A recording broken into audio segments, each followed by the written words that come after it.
Halo teman-teman, selamat datang di channel Pucin Novel Audio. Jangan lupa subscribe ya. Terima kasih. Episode 6. Pagi ini, Fajar yang belum sarapan bahkan memang belum makan dari kemarin, memang sengaja membeli nasi di warung Arum. Namun, niat itu menjadi diperpanjang lantaran penampilan baru Arum membuatnya betah dan ingin lama di sana. Fajar yang awalnya hanya membungkus makanan yang dibeli, sengaja makan di sana dan sampai minta diambilkan. Arum memang tidak sampai merias wajah. Arum hanya memotong rambut sepinggangnya dan biasanya digulung asal, menjadi sepundak.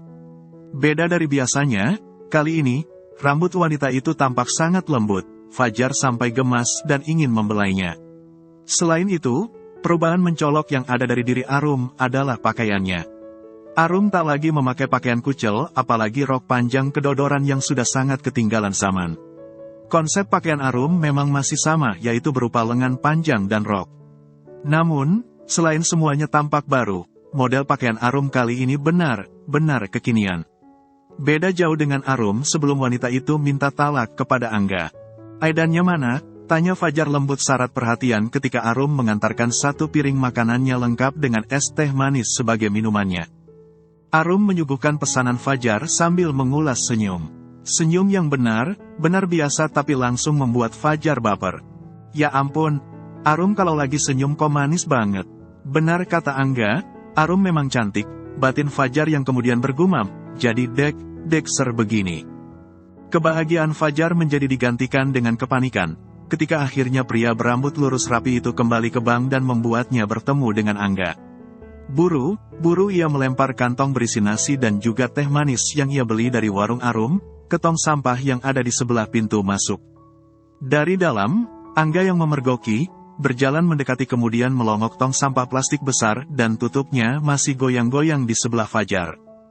"Kamu kenapa? Tadi apa yang dibuang kelihatannya masih banyak." Angga kepo tapi yang ditanya terus saja menggeleng dan malah buru memboyongnya masuk. "Ya ampun, hampir saja ketahuan kalau aku baru beli bahkan sampai borong makanan di warung Arum." Batin Fajar menjadi gelisah sendiri. Di warungnya, Arum benar sibuk. Ia tengah menyicil masakan untuk nasi kotak pesanan Kalandra kemarin. Kalandra memesan 50 nasi kotak dengan lauk istimewa dan sampai ada olahan daging sapinya.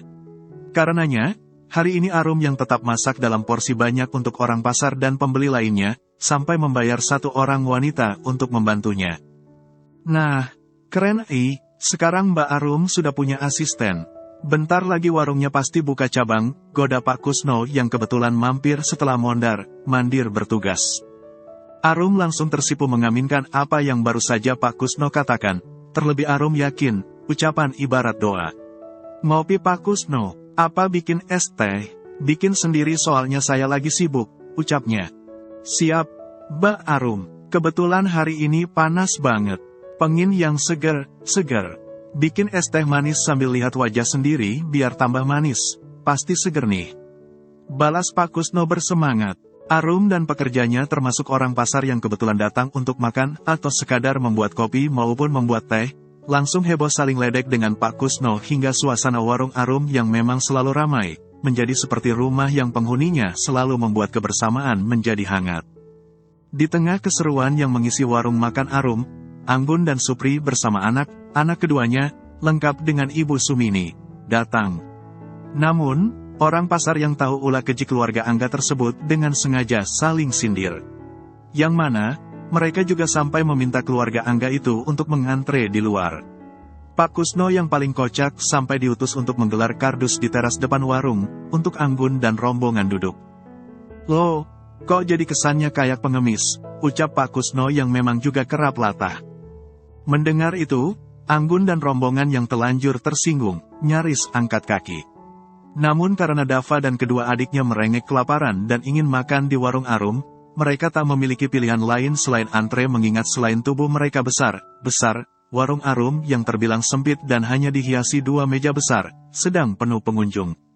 Suasana di sana sangat ramai, selain Arum yang tampak bersemangat menyusun nasi kotak. Tentunya, perubahan penampilan Arum juga turut mencuri perhatian mereka. "Ini mohon maaf, kok Mas Supri, jadi mirip tukang pijat tunanetra, ya. Pakai kacamata hitam tebal gini, memangnya matanya kenapa? Itu diperban juga kelihatannya, tanya Pak Kusno kepo sambil menikmati segelas besar es tehnya. Di dalam, Arum yang tengah memasukkan nasi kotaknya yang sudah beres ke dalam dus besar, refleks menahan senyum. Sebab biar bagaimanapun, alasan mata Supri begitu juga karenanya. Namun tentu saja, ia tidak mungkin nekat melakukannya jika Supri juga tidak terus-menerus berulah. Bentar deh, meski mataku jadi bermasalah, kok Arum jadi kelihatan cantik, ya? Batin Supri yang diam sibuk berusaha mengamati Arum. Dari depan etalase makanan, karena ia harus mengantre, ia mengamati. "Rum, punya kami dibungkus saja karena di sini enggak ada tempat," seru Anggun galak seperti biasa. "Heh, kamu mau beli apa ngerampok? Kok ngomongnya kasar bentak begitu?" tegur Pak Kusno dan tentu saja sengaja. Ia yang akan masuk ke warung, menatap Anggun sambil menggeleng tak habis pikir. Terlebih bukannya malu, wanita bertubuh besar itu malah mendengkus sembari meliriknya sinis. "Ah, mah, makan di sini saja. Aku enggak mau makan di rumah," jijik rengek Dava. Arum yang diam masih menyimak, menjadi bertanya-tanya dalam hatinya. Jijik, memangnya sekotor apa keadaan kontrakan sekarang, hingga sekelas Dava yang terbilang tak kalah jorok dari orang tuanya sampai menganggap keadaan kontrakan menjijikkan. Sekitar pukul 12 siang lewat dan memang waktunya Angga istirahat. Hadirnya mobil Pajero hitam yang berhenti di depan warung makan Arum dan langsung Angga kenali sebagai mobil Kalandra, sukses membuat Angga ketar-ketir. Cemburu, gelisah, dan tak bisa menahan diri. Angga yang awalnya masih di pelataran bank, nekat melangkah cepat untuk menghampiri. Si Kalandra benar harus dikasih pelajaran, lirih Angga sambil terus melangkah cepat. Di depan sana, Kalandra sudah keluar dari mobil dan langsung akan masuk ke warung makan Arum. Lebih kebetulan lagi, Arum yang mengemban Aidan dengan penampilan barunya, langsung keluar menyambut. Arum dengan penampilan barunya dan membuatnya tampak sangat segar, muda, dan tentu saja makin cantik, sempat membuat Angga terpana. Angga sempat berhenti melangkah hanya untuk menatap Arum dari kejauhan. "Halo Aidan, nah, gitu jangan nangis. Jagoan masa nangis," ucap Kalandra sengaja menggoda Aidan yang kebetulan selain tidak sedang menangis, bocah itu juga tidak sedang tidur hingga ia sengaja mengajaknya mengobrol. Namun, lantaran sebelah tangannya mendadak ditarik paksa dan bahkan sampai ditarik, ia refleks menoleh sekaligus memastikan. Bogem mentah Angga mendarat di wajah sebelah kiri Kalandra hingga kebersamaan di sana yang terbilang masih agak ramai, mendadak hening. Semua mata menatap tak percaya sekaligus syok mengenai apa yang dilakukan Angga dan menimpa Kalandra. Tanpa terkecuali, Arum juga langsung mendorong Angga untuk menjauh dari Kalandra yang langsung sempoyongan. Tidak, agenda bogem yang Angga lakukan hanya ada di bayangan pria itu. Angga masih waras dan ia masih meredam rasa cemburunya. Sebab kabar talaknya pada Arum, juga rencana pernikahannya dan Septi saja sudah membuatnya mendapat teguran di tempat kerja. Mereka yang mungkin baper dengan kasus Angga, sampai membawa urusan tersebut ke tempat kerja Angga. Angga mulai mendapat julukan tak sedap dari para nasabah yang juga terangan memberi tanggapan ketus kepadanya.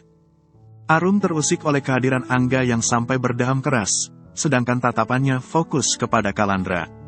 Angga menatap Kalandra dengan sangat emosional, melebihi ketika pria itu dengan keji mendorong Arum hingga terduduk di lantai sebelum kata talak akhirnya terucap. Tak beda dengan Arum, Kalandra juga menatap heran sekaligus aneh Angga. Pria itu menatap Arum, kemudian berganti kepada Angga biar bagaimanapun, ia memang belum mengenal Angga. "Maaf, Mas ini ada kepentingan apa?" tanya Kalandra pada Angga. "Sebenarnya ada kepentingan apa, Anda dengan istri saya? Kenapa dari kemarin, Anda rutin ke sini?" sergah Angga. Arum syok mendengar itu. Ia refleks memelotot menatap tak percaya yang bersangkutan terlebih saat masih resmi menjadi suami istri saja. Angga tidak begitu. "Istri yang mana? Septi maksudnya," ucap Arum, tapi Angga langsung menatapnya dengan tatapan super tajam. "Septi, sepertinya nama itu enggak asing," ujar Kalandra.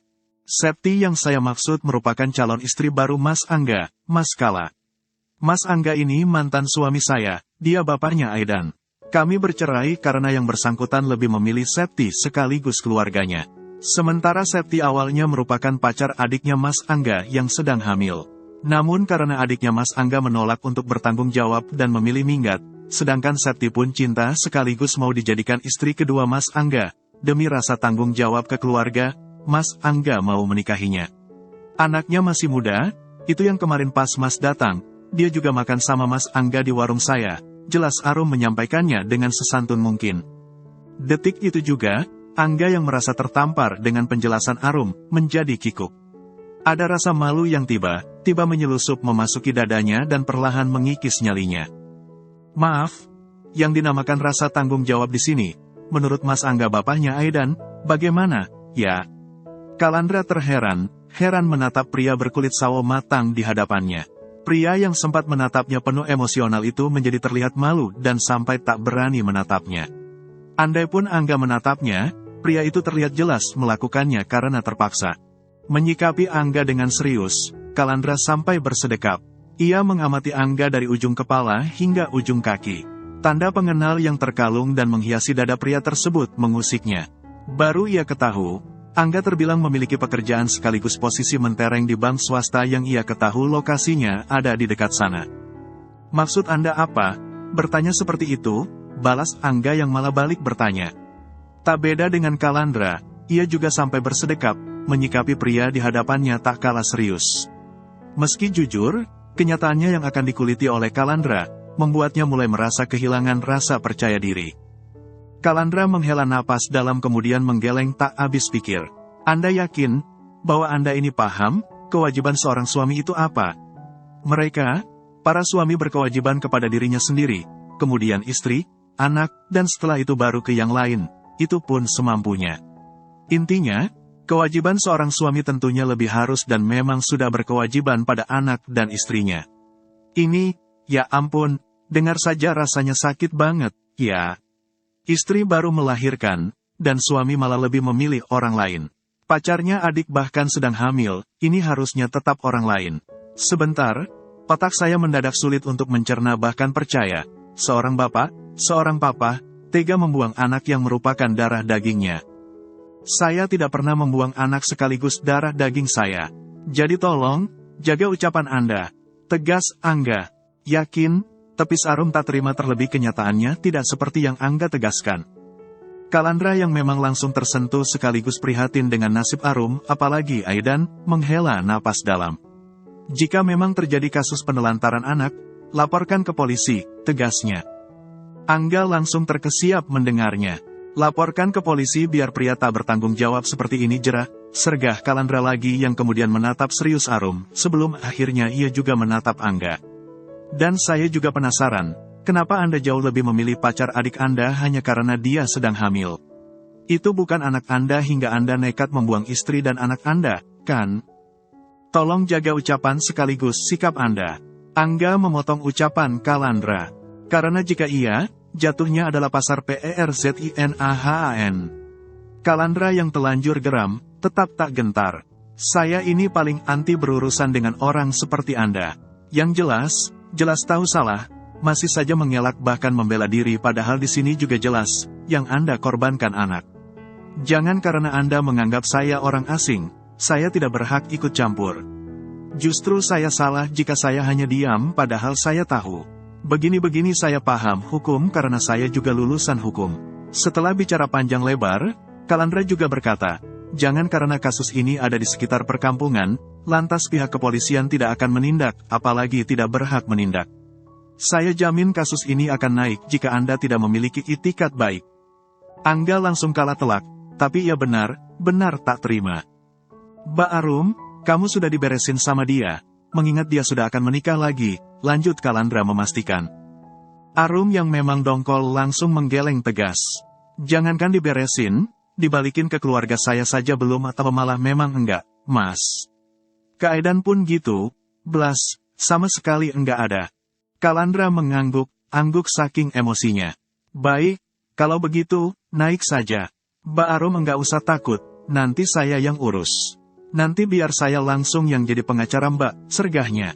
Arum langsung terdiam saking tak percayanya.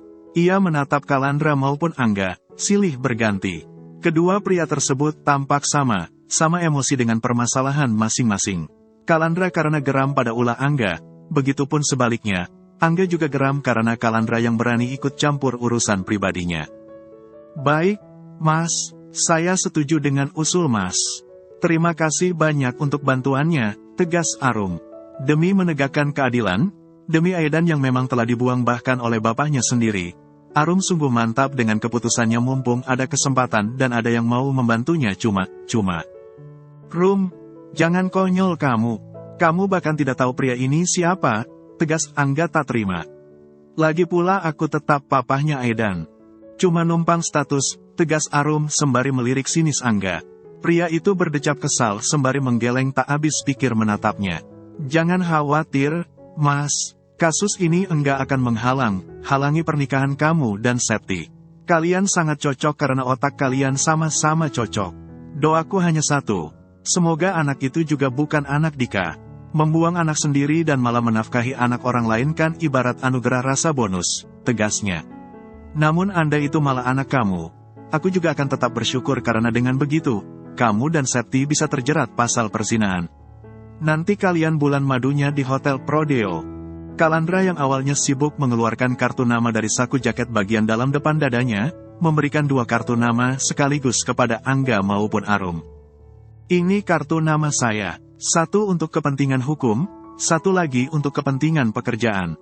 Pak Kusno tahu saya, dan beliau juga tahu rumah saya, jelas Kalandra. Mereka yang menonton, langsung bengong menahan tegang. Namun, mereka merasa kagum pada sosok Kalandra yang langsung mereka tatap dengan tatapan takjub. Hal yang sama juga menimpa Fajar yang awalnya hanya kepo, tapi malah lemas, karena biar bagaimanapun, ia andil dalam keputusan Angga yang lebih memilih menjatuhkan talak kepada Arum. Yang mana, Fajar juga menjadi pendukung terdepan rencana pernikahan Angga dan Septi. Aku enggak ikutan, batin Fajar yang buru-buru kabur. Ia sungguh sampai agak berlari kembali ke bank tempat ia mengais rezeki tanpa mau ikut campur, apalagi sampai bertanggung jawab. Demi Aidan, demi menuntut hak Aidan sekaligus demi membuat orang seperti Mas Angga jerah, aku beneran akan maju. Memenjarakan orang jahat bukan suatu kesalahan, kok. Urusan dosa, biar menjadi urusan masing-masing dengan Tuhannya. Pokoknya aku beneran mau maju. Batin Arum menggebu-gebu. Jika Anda merasa tidak bersalah, Anda tidak usah takut, ucap Kalandra lantaran Angga tak kunjung mau menerima kartu namanya. Beda dengan Arum yang langsung menyambutnya dengan antusias, meski jika dilihat dari ekspresinya, Arum juga terlihat sangat tegang. Berdeham keras, Angga mengambil kartu nama berwarna putih dan kemasan di tangan kanan Kalandra, dengan kasar. Kemudian tanpa pamit, Angga yang hanya melirik sengit Arum, memilih pergi menuju bank tempatnya mengais rezeki. Aidan sayang, kita kuat, kita bisa, banyak banget yang sayang kita. Bahkan Allah juga sayang banget ke kita hingga meski keluarga kita enggak ada yang peduli. Allah selalu kirim orang baik untuk meringankan beban kita. Batin Arum. Wanita itu menghela napas pelan sekaligus dalam sembari menatap penuh syukur kedua kartu nama Kalandra. Pria itu sudah pergi membawa 50 kotak nasi pesanannya. 50 kotak nasi yang juga akan kembali Kalandra pesan di Senin berikutnya. Mobil Kalandra sungguh sudah tidak terlihat lagi tak lama setelah memasuki perempatan di depan. Menjaga kualitas untuk setiap hal yang dilakukan termasuk makanan yang dijual, memang telah mengantarkan Arum pada sumber rezekinya. Buktinya, Kalandra yang awalnya hanya diutus sang istri membeli mie rebus, kini telah menjadikan masakan Arum sebagai catering tetap di pabrik pria itu bekerja. Arum memang belum begitu akrab bahkan sekadar kenal Kalandra, tapi pria itu dikenal sebagai pribadi yang baik. Pak Kusno dan beberapa orang pasar mengatakannya, dan kini pun Arum tengah merasakannya. Satu hal yang tidak akan pernah Arum lupakan dari seorang Kalandra. Pria itu meminta Arum untuk menjaga sekaligus memberikan yang terbaik untuk Aidan. Enggak semua orang dikasih kesempatan buat memiliki anak. Jadi, tolong lakukan sekaligus berikan yang terbaik untuk Aidan. Anak ibarat amanah, dan amanah harus selalu dijaga. Insya Allah akan selalu ada rezeki untuknya yang Allah titipkan kepada kita. Ucapan tersebut merupakan kalimat seorang Kalandra yang membuat seorang Arum menangis dalam hati. Memang tak semua orang akan peduli bahkan pada hal yang ada dalam dirinya sendiri. Semacam lebih mencintai diri sendiri dan biasanya menjadi hal yang paling sulit untuk dilakukan seseorang. Padahal logikanya, jika menyayangi sekaligus mencintai diri sendiri saja tidak bisa, bagaimana bisa kita melakukannya juga kepada orang lain? Namun terlepas dari itu, yang Arum masalahkan kini adalah kepekaan keluarga kandungnya. Mereka tetap tidak peduli walau Arum sudah mengirimkan kabar perceraiannya dan Angga, melalui pesan WA. Arum sudah minta maaf dan jujur dirinya belum bisa datang ke rumah untuk minta maaf secara langsung. Namun, tampaknya keluarganya telanjur kecewa terlebih sejak awal, permintaan Arum tidak melanjutkan perjodohan dan Angga, mereka anggap sebagai aib. Ketika Arum menghabiskan malamnya dengan renungan, kenapa keluarganya begitu tega setelah semua pengorbanan yang ia lakukan? Meski ia hanya mampu mengais rezeki dengan menjadi pekerja kasar bahkan sampai ke negeri orang, Angga malah mendadak linglung lantaran selain Fajar tetap mendukungnya untuk maju menerima tuntutan Arum tanpa saran yang lebih masuk akal. Kembalinya ia ke kontrakan malah membuatnya seolah terjebak di dalam neraka nyata. Kontrakan benar berantakan. Pakaian, piring, gelas, mainan, berserak di lantai ruang keluarga yang juga menjadi ruang pertama di kontrakannya. Sementara ketika Angga masuk ke kamarnya, di sana juga tak kalah berantakan dan sudah menjadi tempat tidur Dava dan kedua adiknya. Ada buku juga yang terserak berantakan baik yang di tempat tidur, atau malah di lantai dan sebagiannya disobek-sobek. Angga yang merasa sangat marah terlebih kini ia tengah banyak pikiran, tak mungkin menegur sang mamah yang. Di kasur yang ada di ruang tamu, sang mama sudah lelap dengan aroma balsam yang tercium sangat kuat. Bisa ia pastikan, wanita tua bertubuh besar itu sedang kurang enak badan. Sementara ketika Angga memastikan pintu di hadapannya, pintu kamar yang ada tepat di sebelahnya dan itu pintu kamar Anggun, pintu kamar tersebut dalam keadaan terkunci. Jadi, yang Angga lakukan hanyalah mematikan televisi di depan sang mamah yang masih dibiarkan menyala, kemudian membereskan semuanya sendiri. Tadi, sepulang kerja setelah sempat mengemis pada Fajar untuk membantunya memberi solusi, Angga memang tak langsung pulang. Ia terlebih dulu mampir ke rumah orang tua Septi untuk membahas pernikahan mereka. Semacam seserahan dan mas kawin sudah disediakan. Namun, ternyata pihak Septi meminta resepsi besaran lengkap dengan hiburan yang berharga fantastis. Sempat menolak, Angga malah diancam akan dijebloskan ke penjara oleh pihak keluarga Septi. Kini, di tengah kenyataannya yang masih berlepotan lumpur karena ia juga baru saja beres membuat batu bata untuk pendapatan tambahannya, Angga terpaksa membereskan sekaligus merapikan kontrakan sendiri. Membereskan lantai yang super kotor karena bekas makanan bahkan cantik, dan tentu saja terlebih dulu memisahkan barang yang masih bisa dipakai maupun dibuang.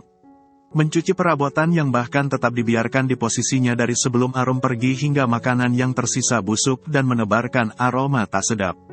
Bersamaan dengan itu, Angga juga mencuci pakaian satu keluarganya, termasuk pakaian Supri.